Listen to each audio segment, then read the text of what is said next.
Hello and welcome to Making Mindfulness Fun. In this video, I'm talking about what each Enneagram type is like as a child and tips for parenting this Enneagram type. Specifically in this video, I'm talking about the Enneagram Type 5 in childhood.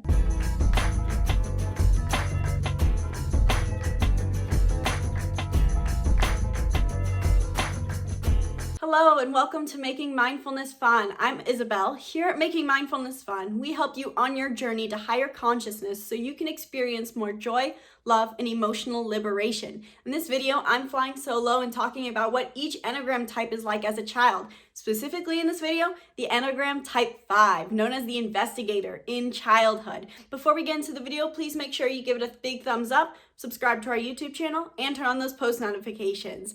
Now, the important thing to note with the Enneagram, whether you're getting into it or you're already into it, if you're cautious either way and you don't know exactly whether you should type your child or not because you don't know if there will be any benefits or if you can even type their personality, I believe we can. That by the time kids are 10, we can definitely tell what their Enneagram type is, and it is extremely important that we do so because the Enneagram can be a great tool for raising kids to be happier. Because each Enneagram type, if you're into it, if you're already familiar with the Enneagram, you know each Enneagram type is super unique and has extremely different core desires. So by knowing our child's Enneagram, we can discover what their core desire is, what their strengths are going to be, and what their weaknesses are, so we can set them up for more success going forward and to live a happier childhood.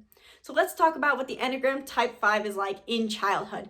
The Enneagram Type 5 is called the Investigator, and these kids are going to seem very quiet, withdrawn, and logical. I have a brother who is a Type 5, and I've coached a student who is a Type 5, and both of these two are very similar. If you have a Type 5 child, chances are you can probably tell by now that they are a Type 5 because they are extremely logical and they love to keep to themselves. Type 5 children are really focused on whatever it is that they're into. They will love to just look into it fully, whether that's books, video games, a new hobby, experimenting, robots, whatever it is that they're into, they will go fully into it and they do not want to be interrupted. So that's one sign that your child is a Type 5. Another one is that they're very logical oriented and very mathematical thinking. So for example, my brother is a Type 5, and when he was a child, people would laugh all the time that they would ask him to come up with a percentage for something, whatever, just anything. Like, what is the percent chance that you're gonna have chocolate ice cream tonight instead of vanilla? And he'd say, I don't know, I think it's a 26.3%.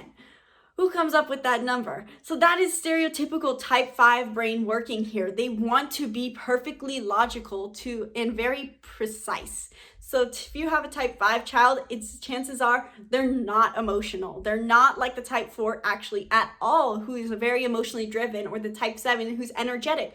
These kids are quiet. They're reserved. They keep to themselves, which is okay. So the important thing with raising the Type 5 child is knowing their core desire. Their core desire as a Type 5 is to have knowledge so that they are capable and to have resources to protect themselves. So these children are driven by the desire to have knowledge and resources. So they can seem a little bit like hoarders. So if you are wondering if you have a Type 5 child, do they hoard anything? Do they have collections of random things? They might be a Type 5.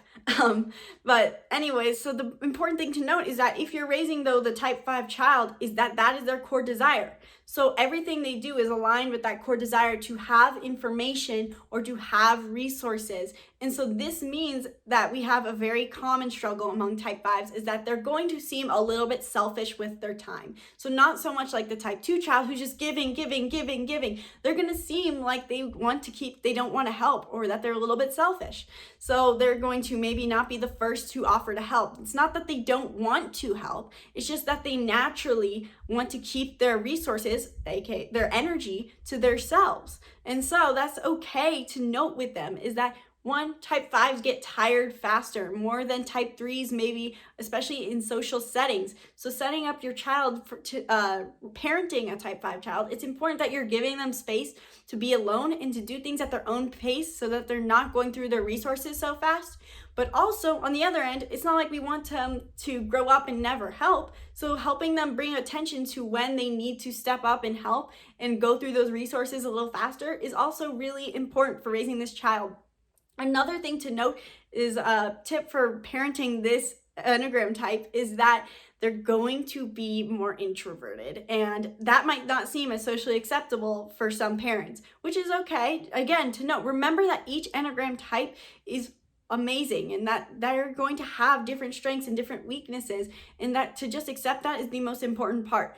So another thing with the Enneagram Type 5 child is that they're going to naturally not be social. They're not going to step outside their box and meet a bunch of people or talk to a bunch of friends. They'd rather just stay to themselves and do their own thing.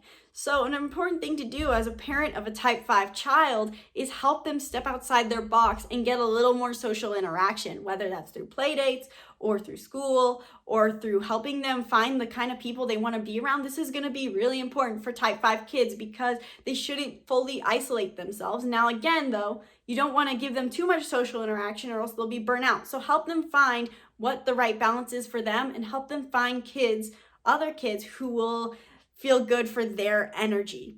And finally, the last tip for parenting a Type 5 is helping them take action. Type 5s remember, they don't go through their resources fast. They want to hoard their energy because they don't want to feel like they're ever in a bad situation. So what you need to do to help them is that they're going to not take action naturally. They're going to just wait. For example, I coached a kid who was a Type 5 and he went on for 20 minutes straight talking about what his plan is for the future. When he's an adult, he was saying, I want to design robots, and then this is the steps I'm going to go through. I'm going to go to this college, and then I'm going to do this, and then I'm going to do this, and then I'm going to do this, and then if this happens, I'm going to do this. And he's talking about when he's 30. So he was all focused on this future of what he was going to do. He was being prepared, which is cool in a way to have a plan for the future, but he had no plans for making himself happy right now. He said that he felt unfulfilled right now. So he was looking towards his entire future down the line to when he would take action. So helping Type 5 kids take action is going to be super important, whether that's getting them to be spontaneous and do something fun or making them do their homework. Whatever it is, help them take action in their day. Help them plan out their day, their week, their month. Help them take action in the moment, so that they can build this skill, because everyone needs to take action. So I hope this video helped you understand how and know what it's like to raise a Type 5 child. Let me know in the comments below what you do and how you help your Type 5 child thrive. If you are interested though in using the Enneagram even more to raise and parent and make your whole family fulfilled, highly recommend you check out my Closer Connections bundle, where I go through every single Enneagram type, both as kids and parents, and how you can set up your lives to thrive, both as a family and as the parent yourself and as a child, so that you guys can have each a closer connection and set yourselves up to be happier. So the link is below for that. Definitely check that out if you're ready to use the Enneagram to make your family life more thriving and have more connection. If not though, please stay tuned for my Enneagram Type 6 video, Enneagram Type 6 as a child, and thank you so much for watching this video.